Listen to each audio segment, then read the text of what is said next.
What's going on, everybody? Today we'll be taking a close look at Six Flags Fiesta Texas's new for 2022 roller coaster.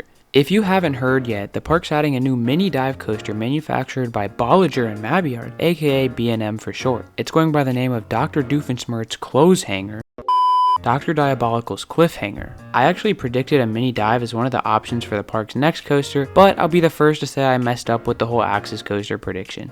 I guess we'll have to wait a few years till the park starts teasing again to hop back on the Axis train. I apologize if this video is a little late to the party, but I've been super busy with, well, life, and what matters is that the video's up now. Before we get into the meat of the video, make sure you leave a like if you enjoy and subscribe for more coaster content. Now without further ado, let's get into it.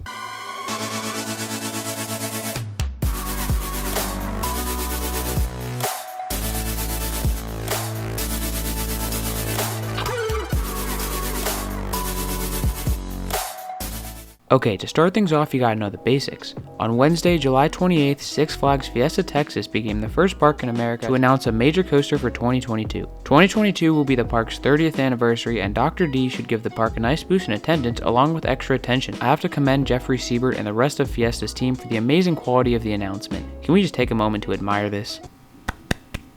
Now obviously, dive coasters aren't necessarily an enthusiast favorite and are often criticized for being rather forceless, but they are very popular with the GP who make up most of the park's attendance. Fiesta Texas already has two incredibly elite coasters by RMC, so Cliffhanger is just a good fun supporting coaster for us enthusiasts. It'll also provide a new GP favorite for the park as well as a capacity monster. It'll have 3 trains with 3 rows of 7 riders. It also has a pretty sweet color scheme with that gray track and red rails. I just hope that Fiesta keeps the rails painted and they don't wear off too much. It also has yellow supports with a very interesting texture to it. At first I thought it looked like fire, but the more that I look at it, it looks like rust coming up the support, which hopefully is not just in the concept art and actually makes it to the real coaster, because this is a very rare thing to see and would look really cool. Overall, this is a great fit for the park and even better news for the company of Six Flags. Dr. Diabolical's Cliffhanger will be the first new coaster Six Flags bought from B&M in 10 years. Let that sink in for a minute. These mini dive coasters offer a ride that's reliable, has good capacity, and scares the crap out of the GP. Emperor, the other mini dive being built at the moment, is rumored to cost around $15 million, and I assume Dr. D's is about the same. This is absolutely in Six Flags' budget, and I think we might be looking at the next Batman clone / 4D free spin clone. We know Fiesta is kind of the testing ground for Six Flags, and often gets the first of new coaster types, hence why we all jumped on that Axis coaster train. So I won't be surprised if these small dive coasters start popping up all over the chain. I really hope they use original layouts for each, but only time will tell, and we can only pray this Dr. Diabolical theme is original and they don't build 20 other rides with the same name. Okay, before we get into the layout, let's go over the theme. We already knew it was going to be a creepy steampunk theme, but now there's more. The park says, as guests enter the queue line for the roller coaster, they will find themselves immersed in the story of Dr. Diabolical and her evil quest to create menacing creatures to frighten the world. To bring her creations to life, she has constructed a machine to capture the essence of human adrenaline and fear. So yeah, it's kinda creepy, but I actually really like it so far. It sounds like the queue line might have some decent theming, and since Fiesta is probably the best themed Six Flags park, it should be pretty cool.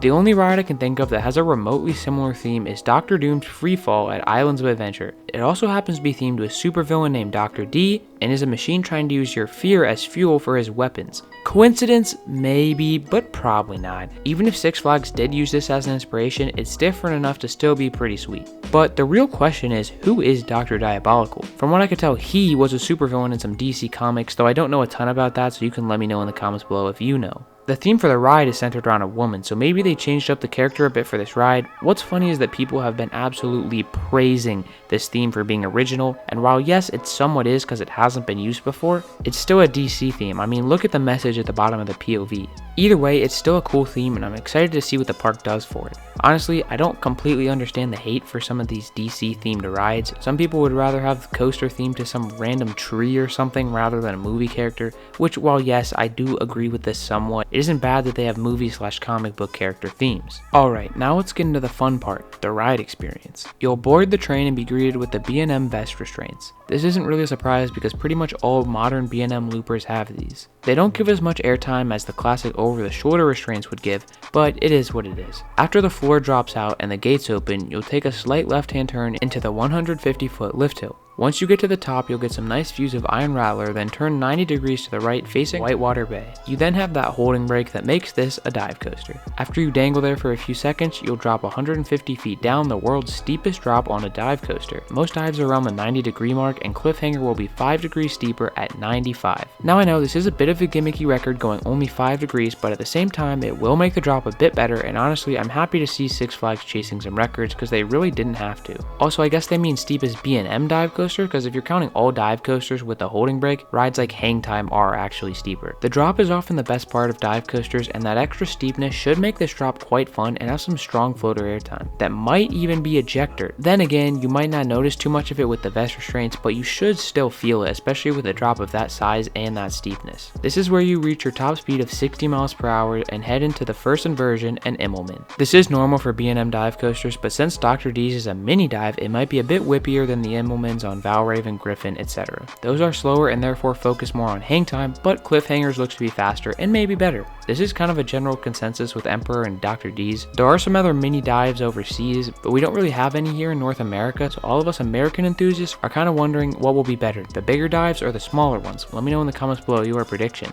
Next up, you head right into the second and final inversion on the ride. It is pretty rare for a dive coaster to not only have a 0G rule, but to have 2 inversions in a row. This actually makes Cliffhanger one of the more unique dive coasters. This 0G rule looks like it probably has a little whip and some good float to it. This and the first drop will probably be the 2 main contenders for best element on the ride. As soon as you finish inverting, you begin turning towards the left, which looks like an amazingly smooth transition. If any of you were wondering why the 0G rule looks a bit different than most, that's because of the turn, which actually looks like it's going to be pretty fun and very flowy. You then pop up into the mid-course brake run. In typical dive coaster fashion, you just about come to a halt, then dive down a second steep drop. These mid-courses can be annoying and do affect the pacing, but it provides that fun drop and better capacity, which is always good. You might get some lift coming down this drop, especially in the back row, but with the vest, I wouldn't expect much airtime. You then go into an overbank turn, which leads down into a helix. It's a bit of a weird element, but just like the 0G roll, it's nice to see B&M creating some original elements and not just copy and pasting old ones. After picking up some good speed, you pop up into this airtime hill. In the animation, it's extremely tight and super weirdly profiled, so it looks like it gives some nice ejector, but it has those vest restraints, so we'll see if it really does. Valraven has some weak airtime, so I wouldn't be surprised if there's at least some, plus the trailer says extreme airtime, so you never know.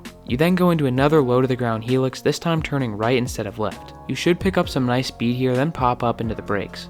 In conclusion, Dr. Diabolical's Cliffhanger will be a very fun ride and a great fit for Fiesta, Texas. My advice to everyone is, and I know this sounds hard, but don't get too excited. Cliffhanger will be a smooth, fun ride that'll be loved by the general public, but it almost certainly won't be the best coaster for enthusiasts. Expectations can really determine how much you like a coaster, so always go in with as low of expectations as possible while still being excited, if that makes any sense. Too high of expectations can leave you disappointed for even one of the world's best coasters. And world's best is not what Cliffhanger is meant to be. It probably won't be as good as Iron Rattler, Wonder Woman, and maybe even Goliath and Superman. Honestly, I feel like Emperor might be better, at least inversion wise, but either way they'll both be fun rides. At this point, I'd bet money that Dr. Diabolical's will probably open before Emperor, so that's a thing. At the end of the day, I think it could be a pleasant surprise and is an amazing ride for the park. I also can't wait to see more small-scale B&Ms in the Six Flags parks. Six Flags does have a new president, and by the looks of it, he might be taking a bit more of a Cedar Fair approach, or at least will work with B&M. Either way, it's exciting to see. And before we close out, I know a lot of people are complaining that it doesn't use the quarry wall even though it has Cliffhanger in the name. And at the start, I was one of these because in my predictions video, I talked about a mini dive coaster that could dive off the wall. But not only is that unrealistic because of the plot of land, but it's also unrealistic because something the park said. The park themselves has directly said that they don't want to use the quarry wall very much anymore because of stability concerns and overall expense. Either way, this ride will become an icon for the park and it's going to be just as fun without that quarry wall, so just don't worry about it. Let me know your thoughts on Dr. Diabolical's Cliffhanger in the comments below and leave a like if you enjoyed it. I hope you all have a great day, stay safe, keep riding coasters, and I'll see you in the next one. Peace!